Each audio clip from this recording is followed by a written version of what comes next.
안녕하세요. 날씨가 많이 따뜻해졌는데 산책은 자주 하고 계시나요? 저는 이제 항암 치료 막바지인 제 친정 엄마를 모시고 산이고 들이고 많이 나간답니다. 아이들도 중고등학생이 되어 제 손이 별로 필요 없고 각자 자기 공부할 것 한다고 알아서 잘 지내니 40대 후반이 된 지금에야 부쩍 저희 엄마와 더 많은 시간을 보낼 수 있게 되었네요. 사실 이혼을 했기 때문에 더 가능한 일 같습니다. 이제 저를 귀찮게 하고 힘들게 하는 남의 편과 시댁이 없어졌기 때문입니다. 친정엄마가 편찮으셔서 그간 많이 심적으로 힘들었지만 항암이 잘 되어서 완치를 코앞에 두고 있으니 이제 엄마 모시고 행복한 시간만 보냈으면 좋겠습니다.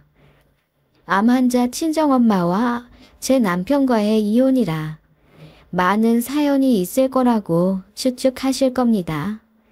저는 참 기막힌 결혼 생활을 했습니다. 3대째 유명한 식당을 운영하는 어느 집안의 외동아들과 선을 보았는데 그게 제 불행의 씨앗이 될 거라고 상상도 못했네요. 저희 집은 많이 가난했어요. 친정아빠가 돈 사고만 내내 치다 저 20살 되던 해 돌아가시고 빚만 남기셨습니다. 그런데 그게 다 친척들한테 빌리신 돈이라 어떻게 모르는 척 하기도 어려웠어요. 그래서 저랑 저희 언니 그리고 엄마 셋이서 열심히 갚아 나갔습니다. 그러다 보니 대학생활 하면서도 친구들이랑 많이 못 어울려 지냈고 남들 다 꾸미고 화장하는데 저는 늘 소박한 차림이었습니다. 그렇게 대학 졸업해 쫓기듯 취업했고 저는 여행을 다니며 책을 쓰는 작가가 꿈이었지만 현실과 타협했습니다. 월 250만 원 남집 받으며 200만 원을 친정 엄마에게 보냈어요. 언니도 마찬가지였죠.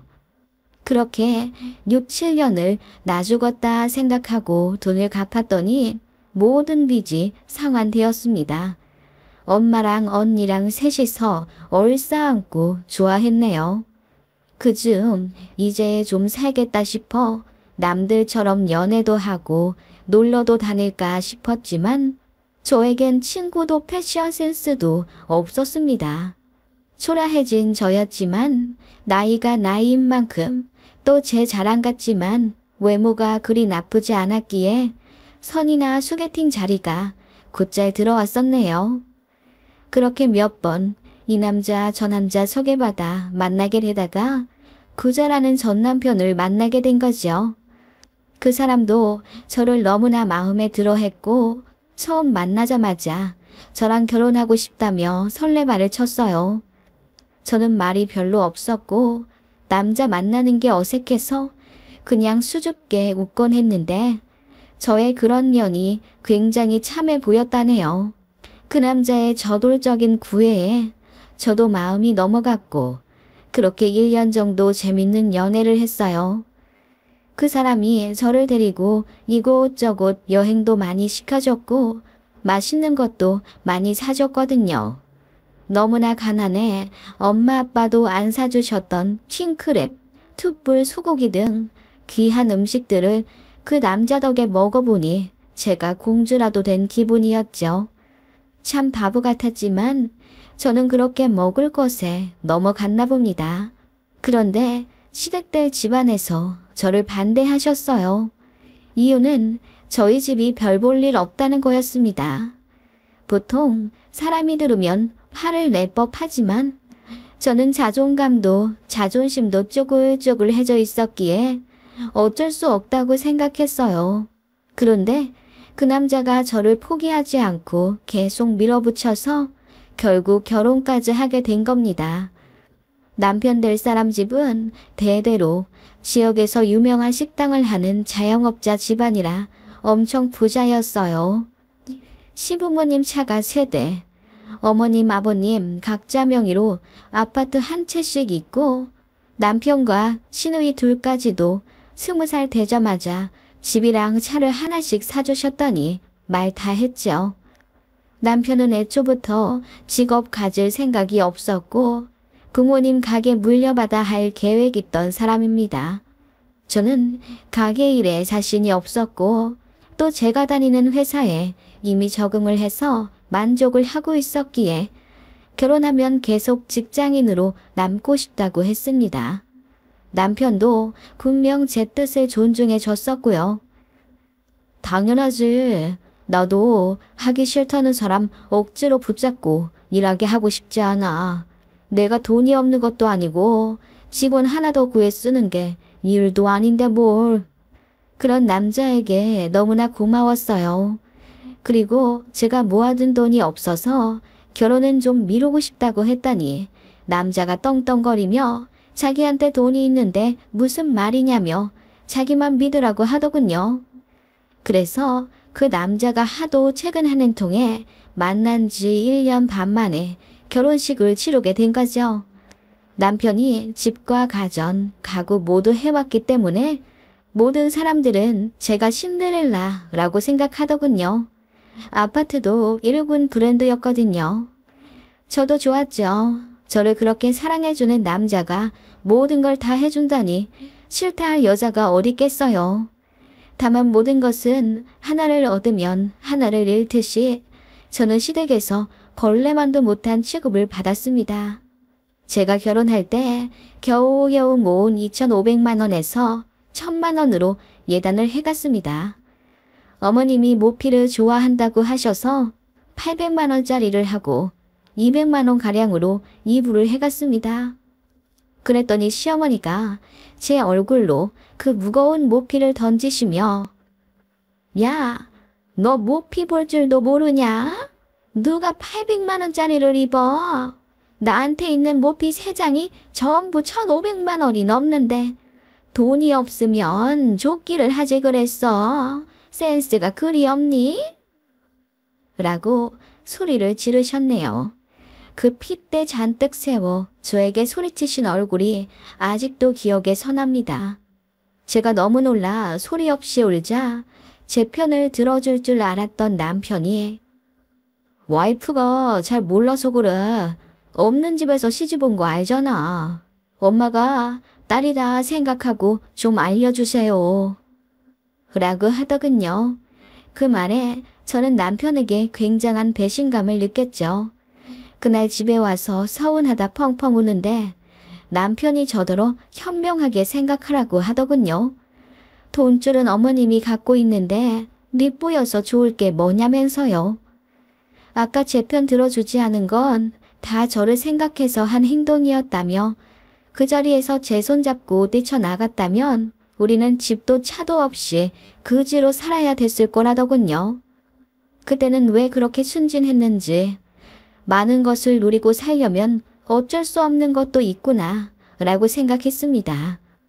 그 이후로도 어머님은 툭하면 저를 가게로 불러내어 일을 시키셨고 저에게 멍청이, 모질이 등의 비하 발언을 하며 무시하셨습니다.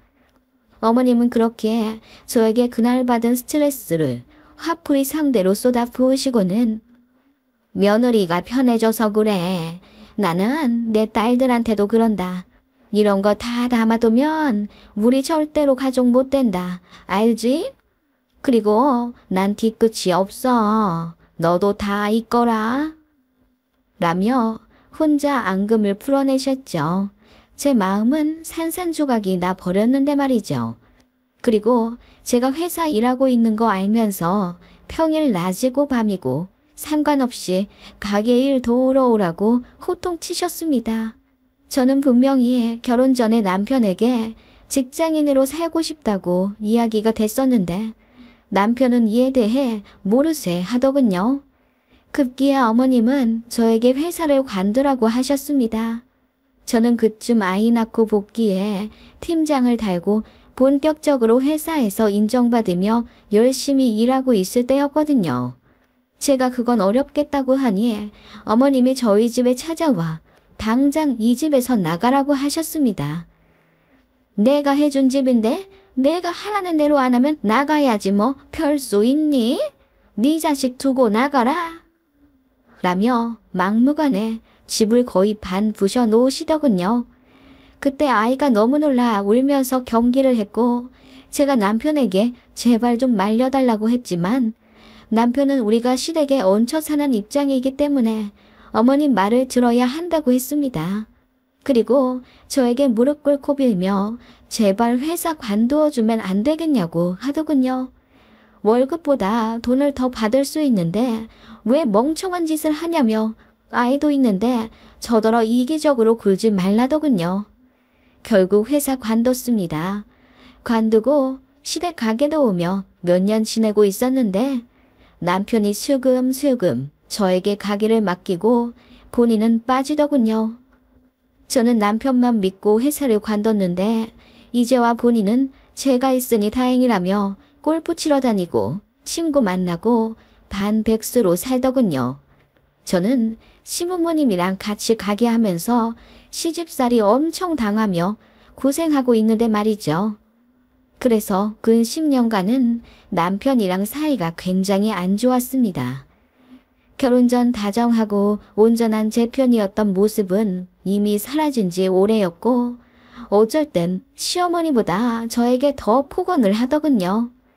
제가 시어머니 마음에 안 들게 행동하면 어김없이 어머님이 카드를 가지고 협박하셨기 때문에 아이 학원이라도 안정적으로 보내려면 저는 시댁에서 죽어 살 수밖에 없었죠. 남편은 어느 순간부터 거의 바깥돌이가 되었어요. 어머님한테 하소연하니 어차피 나중에 가게를 맡으면 시아버지처럼 가게 지방령이 될 거다. 지금 많이 놀아주라 그래라 라며 아들 편을 들더군요. 남편이 뭐하고 다니는지 잘 알 순 없었지만 굳이 캐내고 싶지도 않았습니다. 저도 이미 남편에게 정이 떨어졌고 시댁 가기에 지쳐 에너지도 없었거든요. 제 희망은 아이를 뿐이었고 제 아들들이 공부를 잘해 학원 선생님으로부터 상급반에 들어가야 한다. 상위시험 응시를 한다 등의 전화를 받으면 그렇게 기분이 좋을 수 없었네요. 그렇게 시댁 무소리로 산 지 15년이 넘었습니다. 친정엄마로부터 청천벽력 같은 연락이 왔어요. 엄마가 위암이시라더군요. 검진을 받다가 우연히 발견했는데 생각보다 사이즈가 커서 수술도 하고 항암도 해야 한다는 소견을 받으셨대요. 하늘이 무너지는 듯한 소식이더군요. 엄마를 위해 할 수 있는 일은 기도와 일주일에 한 번씩 아이들 데리고 엄마를 뵈러 가는 일이었어요. 그것마저도 시어머니는 꼴보기 싫었던지 가게 너무 자주 비우지 말라며 눈치를 주셨는데 그게 어찌나 가슴에 한으로 남던지요. 그렇게 3개월 정도 지났을까? 시부모님께서 당신들도 건강검진을 좀 받아봐야겠다며 병원에 가셨는데 시어머니 역시 갑상선에 뭔가 보인다는 소견을 받았습니다. 그래서 정밀 검사를 했는데 어머님 역시 암이시더라고요. 남편이 얼굴이 시뻘개지도록 숨도 제대로 못 쉬고 울더라고요. 그런 모습 처음 봤습니다. 온 집안이 슬픔에 잠겼지만 그 분위기도 잠시 시부모님은 가게를 쉴 수 없다며 저에게 맡아달라고 했습니다. 어머님은 치료도 받아야 하고 이제 쉬엄쉬엄 해야 할 것 같으니 저더러 시어머니처럼 가게 사장 역할을 해달라고 온 가족이 부탁하더군요. 저는 그건 힘들다. 아직 애들 중학생이라 손도 많이 가고 친정엄마도 항암 치료하셔서 자주 들여다 봐드려야 한다고 했습니다. 그랬더니 남편이 벼락같이 화를 내면서 야, 너 우리 엄마 덕 보고 편하게 살았으면서 어떻게 이러냐? 우리 엄마 암이라는데 어떻게 이렇게 모르는 척을 할 거야? 라고 하더군요. 그러면서 저더러 가게를 맡아 할 건지 시어머니 병간호로 할 건지 하나를 정하라고 하더군요. 저는 정말이지 시댁 가게에서 일하는 게 너무 힘들었습니다. 그렇다고 보상이 있는 것도 아니었죠. 제가 옷이나 가방 사는 것도 일일이 어머님 허락을 받아야 했기에 쇼핑조차 못하는걸요.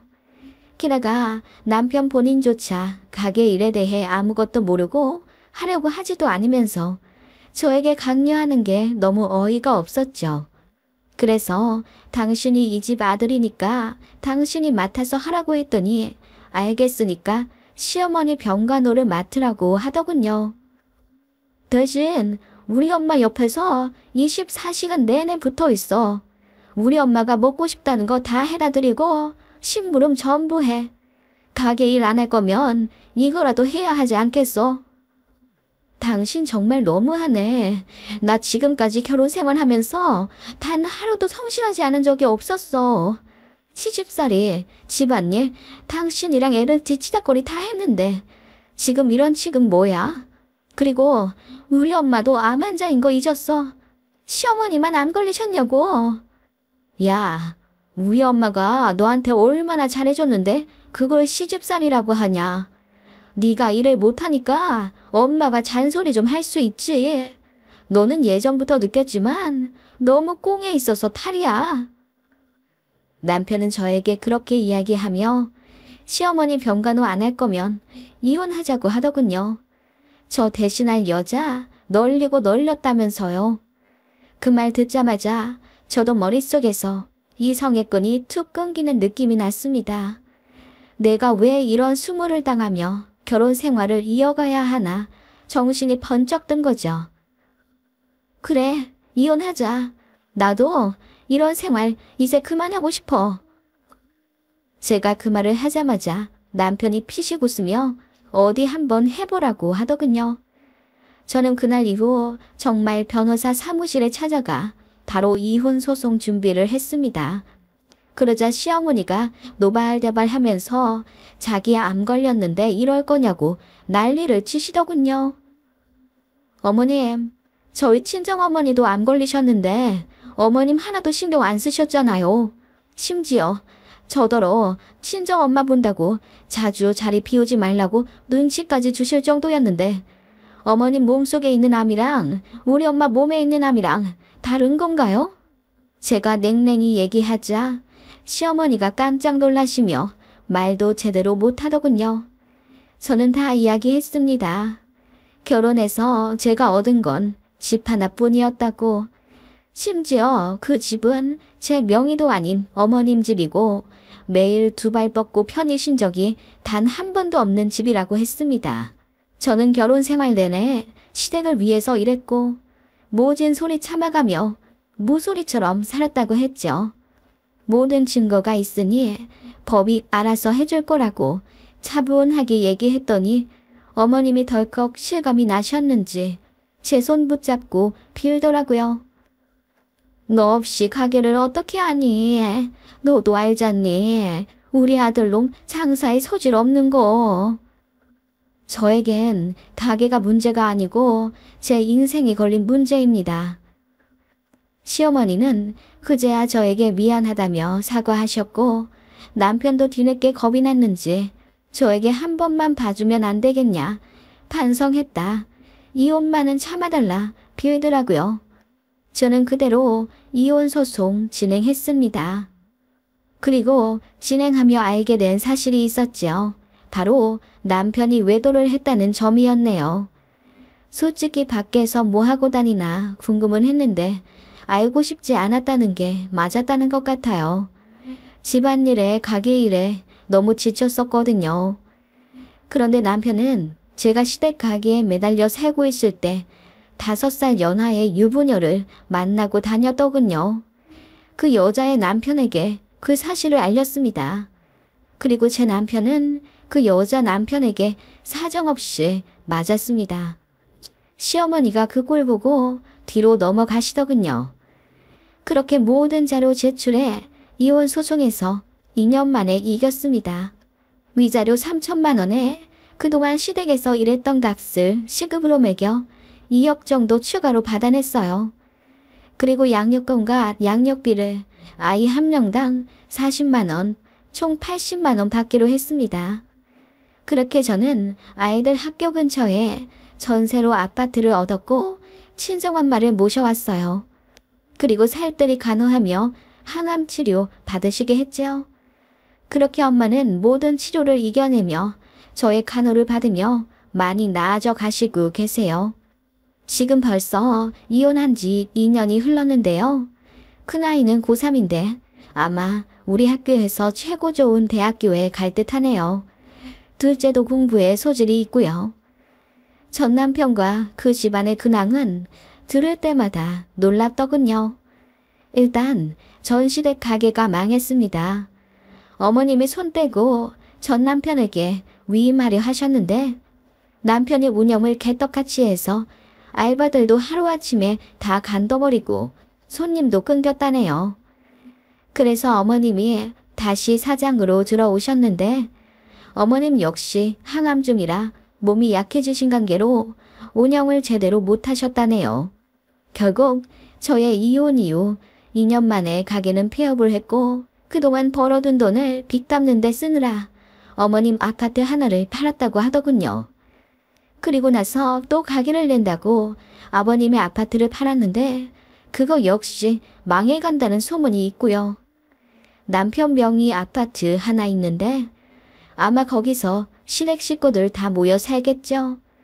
어머님은 혼자 셀프 감정하느라 죽을 마실 거고 남편과 자식이라고 있는 것들은 다 사람 부시를 못하니 속 터지실 겁니다.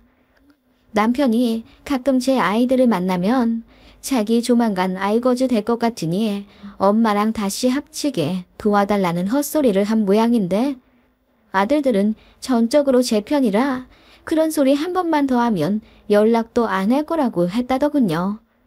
제가 아이들은 참 잘 키워 다행입니다. 친정엄마 더 건강해지시면 저도 알바 시작하려고요. 지금은 엄마랑 시간 보내는 게 더 좋습니다. 날이 좋네요. 오늘도 즐겁게 산책하다 와야죠. 여러분도 모든 근심을 끊어버리시고 행복한 나날들 되시길 바랍니다.